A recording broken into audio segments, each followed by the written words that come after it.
தெய்வம் நீ என்று உணர் யூடியூப் சேனல் உங்களை அன்புடன் வரவேற்கிறது.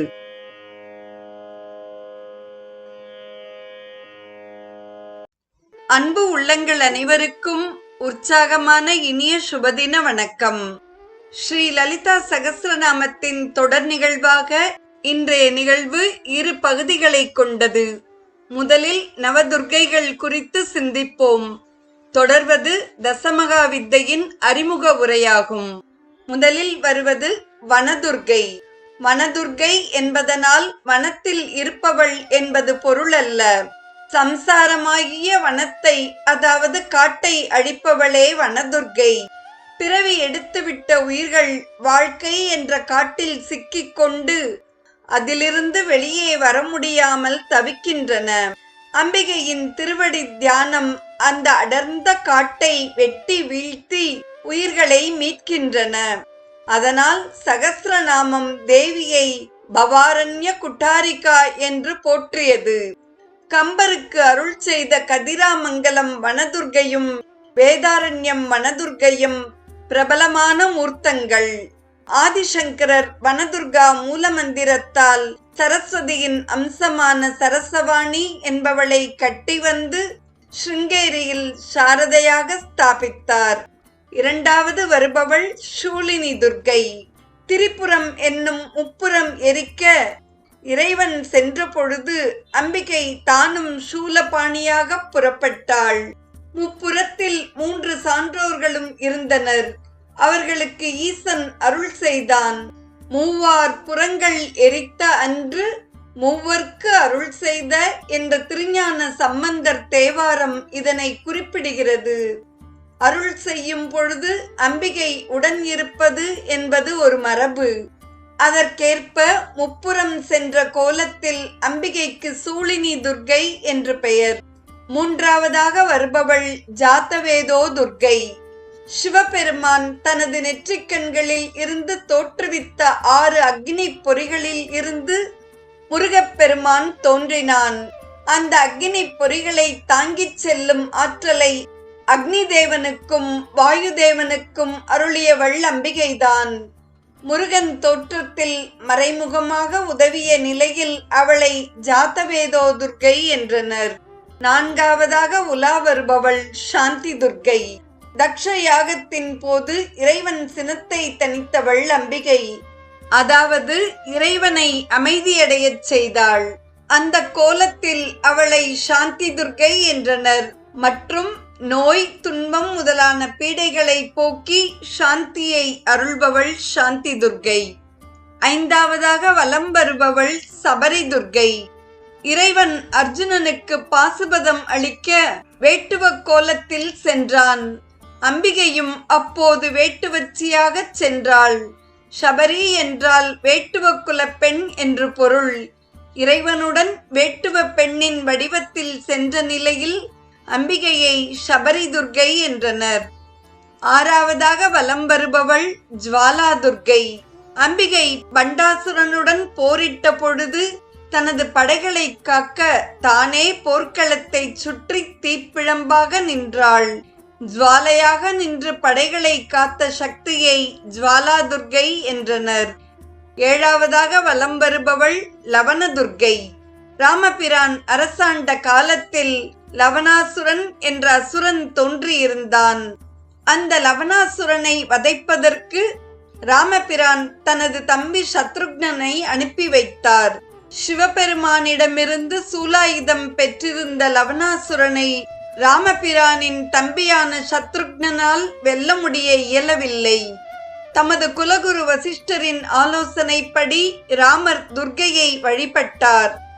சத்ருக்னன் லவணாசுரனை வதைத்து வெற்றியுடன் திரும்பினான். லவணாசுரனை அழிக்க சத்ருக்னனுக்கு தக்க ஆற்றலை அருளியவள்தான் லவண துர்க்கை. எட்டாவதாக வலம் வருபவள் ஆசுரி துர்க்கை. பார்க்கடலில் கிடைத்த அமுதத்தை தேவர்களுக்கு மட்டும் பகிர்ந்தளிக்க எண்ணினார் திருமால். அப்போது திருமால் மோகினி வடிவம் கொள்ளவும் அசுரர்களை மயக்கவும் ஆற்றலை கொடுத்தவள் ஆசுரி துர்க்கை. நிறைவாக வருபவள் தீப துர்க்கை. யோகத்தில் திறமை எய்த உள்ளுணர்வான ஞான ஒளியை கொடுக்கும் விளக்கு போல் இருந்து உதவும் நிலையில் அம்பிகைக்கு தீபதுர்க்கை என்று பெயர். குண்டலினி யோகிகள் யோகத்தில் திறமை எய்த உள்ளுணர்வான ஞான ஒளியை கொடுக்கும் விளக்கு போல் இருந்து உதவும் நிலையில் அம்பிகைக்கு தீபதுர்க்கை என்று பெயர். வெற்றியை தருவதால் ஜெயதுர்க்கை எனவும் 18 கரங்களை பெற்றதால் அஷ்டாதசபுஜ துர்க்கை எனவும் அழைக்கப்படுகிறாள். சங்கு சக்கரம் ஏந்திய கோலத்தில் விஷ்ணு துர்க்கை எனவும் அழைக்கப்படுகிறாள். தொடர்வது தசமகா வித்யை குறித்த ஓர் அறிமுக உரை. வித்யை என்றால் அறிவு என்று பொருள். பரம்பொருளை காட்டும் வித்தைக்கு பராவித்யா என்று பெயர். அப்பரம்பொருளை அடைய தந்திரங்கள் அறிமுகப்படுத்திய 10 வித்தைகளுக்கு தசமகா வித்யைகள் என்று பெயர். மனிதனுக்கு 5 புலன்கள் வாயிலாக ஓர் அறிவே தனித்தனியாக புலப்படும்படி ஓர் பரதத்துவம் உள்ளது. அந்த பரதத்துவமே 10 மகா வித்யைகளினால் அறியப்படுகிறது. இந்த 10 மகா வித்யைகளில் ஒவ்வொன்றும் பிரம்ம வித்யையே ஆகும். இவைகளில் ஏதாவது ஒரு வித்யையை முறைப்படி ஓர் ஆசானிடத்திலிருந்து பெற்றுக்கொண்டு ஒருவன் சாதனை செய்வானே ஆனால் வீடு பேறு என்னும் மோட்சத்தை அடையலாம். அப்படியே தன் வாழ்க்கையில் வேண்டிய சகல வசதிகளையும் பெற்று சந்தோஷமாக மன நிம்மதியுடன் வாழலாம். பல பிறவிகளில் செய்த நற்செயல்களின் பலனாலேயே இந்த பிறவியில் தேவியின் உபாசனை கிடைக்கிறது என்று தந்திரங்கள் கூறுகின்றன. முக்கியமாக 10 மகா வித்யைகளில் ஏதாவது ஒன்றை முறைப்படி வழிபடும் சாதகனுக்கு கிரமமாக வேதாந்த அறிவு கிட்டி அதனால் இவ்வுலகிலேயே சமாதி லாபத்தை அடையப் பெறுகிறான். இந்த 10 வித்யைகளும் முறையே காளி, தாரா, திரிபுர சுந்தரி, புவனேஸ்வரி, பைரவி, தின்னமஸ்தா, தூமாவதி, பகலாமுகி, மாதங்கி, கமலாத்மிகா என்பதாகும். இப்பொழுது அதன் தோற்றம் குறித்து சிந்திப்போம். ஸ்ரீமத் பாகவதத்தில் 4வது ஸ்கந்தத்தில் தக்ஷ யஜ்ஞம் சதிதேவியினால் விநாசமான வரலாறு வர்ணிக்கப்படுகிறது. பிருகத் தர்ம புராணத்திலும் இது விரிவாக காணப்படுகிறது. ஒருமுறை தக்ஷ பிரஜாபதி யஜ்ஞசாலைக்கு வரும் சமயம் சமாதியில் இருந்த தக்ஷனின் மருமகனான சிவபெருமான் மரியாதையை தெரிவிக்கும் பொருட்டு எழுந்து நிற்கவில்லை. இதனால் கோபம் கொண்ட தக்ஷன் சிவபெருமானுக்கு இனிமேல் யஜ்ஞத்தில் பங்கு வராது என்று சபித்தார். அப்போதிலிருந்து சிவபெருமான் தக்ஷனை பார்ப்பதில்லை. மற்றொரு முறை தக்ஷ பிரஜாபதியே யாகம் செய்ய ஆரம்பித்தார். சதிதேவியை தவிர மீதம் உள்ள தக்ஷனின் பெண்கள் அவரவர்களின் கணவன்மார்களுடன் வந்தார்கள். இதையறிந்த சதிதேவி தானும் தன் தந்தையினால் செய்யப்படும் யாகத்திற்கு செல்ல சிவனை அனுமதி கேட்டாள். சிவன் நிராகரிக்க கோபத்துடன் மகா காளி வேடத்தை தரித்தாள். மிகவும் சாந்த ஸ்வரூபமுள்ள சதிதேவியால் தரிக்கப்பட்ட அதிகோரமான வேடத்தை பார்த்து வியந்த சிவபெருமான் அங்கிருந்து ஓட ஆரம்பித்தாலும் அந்த திசையில் அம்பாள் பயங்கரமான உருவத்தை எடுத்துக்கொண்டு காட்சி தர ஆரம்பித்தாள். 10 திக்குகளிலும், அதாவது 8 திக்குகளும் கீழும் மற்றும் மேலும் தரித்த 10 ரூபங்களே தேவியின் மகா வித்யைகள் ஆனது. இதைக் கண்டு வியந்த சிவபெருமான் ஸ்தம்பித்து நின்றார். சிவபெருமானை சாந்தப்படுத்தி தேவி தான் சதிதேவி என்றும் அவரின் மனைவி என்றும் கூறினாலும் சிவனுக்கு பயம் சீக்கிரம் தெளியவில்லை. அப்பொழுது 10 வித்யைகளும் என் ரூபங்கள் என்று கூறி ஒவ்வொரு ரூபத்தின் விசேஷத்தையும் பயனையும் தானே தன் கணவருக்கு விளக்கினாள். அத்துடன் இந்த உலகத்தில் தங்களால் உரைத்த வேதங்களும் ஆகமங்களும் எனக்கு 2 கைகளாகும். அவைகளால் நான் இவ்வுலகில் அசையும் பொருள்களையும் அசையா பொருள்களையும் தரிக்கிறேன்.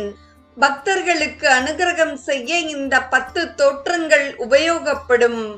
ஆசானினால் உபதேசிக்கப்பட்ட மந்திரம், யந்திரம், ஸ்தோத்திரம், கவசம் முதலியவைகளை ரகசியமாக சாதனை செய்து கொண்டு என்னை அடைய வேண்டும். நானோ தங்கள் மேல் கொண்ட அன்பினால் தங்களுக்கு சொல்கிறேன். என்னை என் தந்தை தக்ஷன் செய்யும் வேள்விக்கு அனுமதிக்கவும் என கேட்டுக்கொண்டாள். சிவபெருமானின் அனுமதியை பெற்று நந்தி, பிருங்கி முதலியவர்களால் காப்பாற்றப்பட்ட தக்ஷனின் வேள்விச்சாலைக்கு சென்று சிவபெருமானின் நிந்தையை காதால் கேட்டு சகிக்காமல் தானே யோகாக்னியில் மறைந்தாள். இவ்விஷயத்தை அறிந்த சிவபெருமான் தன் ஜடையிலிருந்து வீரபத்ரனை சிருஷ்டித்து தக்ஷனின் யஜ்ஞநாசத்திற்கு அனுப்பி வைத்தார். தேவியும் பத்ரகாளி ரூபத்தை தரித்து வீரபத்ரனை சகாயமாக கொண்டு தக்ஷனையும் மற்றுமுள்ள சிவத்வேஷிகளையும் அழித்தாள். இதுவே தசமகா வித்யைகளின் தோற்றத்திற்கான காரணமாகும். மாயையின் 3 குணங்களில் சுத்த சத்வகுணத்தில் பிரம்மத்தின் சம்பந்தமே வித்யை எனப்படும். அதிலும் துரியமானதும் தத்துவத்திற்கு அப்பாற்பட்டதுமான தேவியின் ஆனந்த வடிவமே மகாவித்யை எனப்படும். இந்த 10 மகா வித்யைகளை மகாவித்யைகள், சித்த வித்யைகள் என்று சாமுண்டா தந்திரம் பிரித்துள்ளது. ஆனால் ஷியாமா ரகசியம் 10ஐயும் மகாவித்யைகள் என்று கூறுகிறது. அதை அனுசரித்தே நாம் தசமகா வித்யைகள் என்று கூறுகிறோம். 10 மகா வித்யை உருவங்கள் தோன்றிய திக்குகள் என்னவென்றால், காளி தேவி வடக்கிலும், திரிபுர சுந்தரி வடகிழக்கிலும், சின்னமஸ்தா கிழக்கிலும், தூமாவதி தென்கிழக்கிலும், பகலாமுகி தெற்கிலும், அதற்கு கீழே அதே திசையில் பைரவியும், தென்மேற்கு திசையில் கமலாத்மிகாவும், மேற்கு திசையில் புவனேஸ்வரியும், வடமேற்கு திசையில் மாதங்கியாகவும் காட்சி கொடுக்கின்றனர். நாளைய நிகழ்வில் தசமகா வித்யையில் காளி வித்யை குறித்தும் தாரா வித்யை குறித்தும் சிந்திப்போம். இன்றைய நிகழ்வில் லலிதா சகஸ்ரநாமத்தின் தொடர் நிகழ்வாக 9 துர்க்கைகளையும் அதன் தொடர்ச்சியாக தசமகா வித்யையின் அறிமுக உரையையும் செவிமடுத்த அத்துணை நல்ல உள்ளங்களுக்கும் நெஞ்சார்ந்த நன்றி. மீண்டும் நாளைய நிகழ்வில் இணைவோம். தெய்வம் நீ என்று உணர் யூடியூப் சேனலை கேட்டு மகிழ்ந்த நீங்கள் உங்கள் நட்பு வட்டத்திற்கும் பகிர்ந்து தொடர்ந்து உங்களது நல்ல ஆதரவினை சப்ஸ்கிரைப் செய்து வழங்குமாறு அன்புடன் வேண்டுவது உங்கள் அன்பின் விசாலம்.